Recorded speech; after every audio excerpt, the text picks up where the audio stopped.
Talk about burn rate. There are all types of different views of burn rate. You've been through it. You've seen several cycles. You really want to know? I really do. Okay. Absolutely. Chris has done a great job on this, by the way, so it's an easy question, but it's a remarkable thing because a guy like Chris, we raised money quickly, successfully on a second round. There's a lot of money in the bank. We see most entrepreneurs, when they have that money, they find ways to spend it, even if they say they might not. You've done a great job, but why has it been so important for you to really manage that burn rate, keep it very low as you've built the business? You've spent no money on marketing.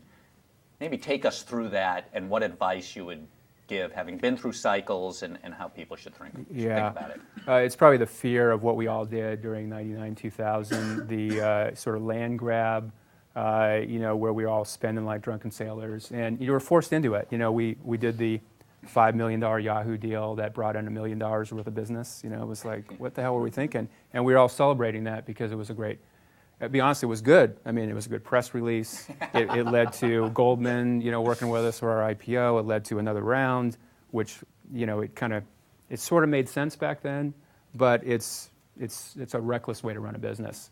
And it was all about marketing. So I think, now it's more of a focus on technology. I would say that's probably definitely the 2.0, kind of element now, and try to find ways of virally marketing. At Elon, we went public in 99. We had to do a private, kind of post-IPO round. It was so painful. We had to raise $40 million because the market had crashed. We couldn't do a secondary. We would have went out of business. We had probably a couple months runway. And Schwab came up and invested and sort of saved the day. But that was incredibly horrible experience. Never want to do that again. So getting enough money, kind of under your belt to work through, kind of the storms. This is a great time to raise the money now. That's why we raised the second round. We've got some great partners. But, being able to have that money in the bank to get through profitability, finding viral ways of spending, not depending too much on the Googles, which are really the crack right now of marketing. And those prices are really getting bid up, especially in finance. That's no way to build a business these days. No, absolutely not. You've got to find some other route around that, or you're just going to be, it's the same problem with the portals in 99, 2000. So, that's really key. So what I can say, and it sounds so easy, and in 95% of the cases it doesn't happen. I can't recall a board meeting where Chris or the team said, we have $12 or $15 million in the bank, and therefore we want 12 months of runway, and therefore we should spend X.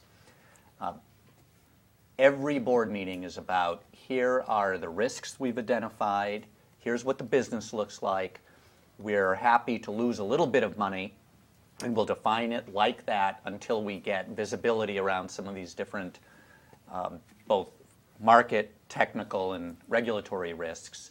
And there's a complete separation between what is raised and what's in the bank, and what's the appropriate amount to spend.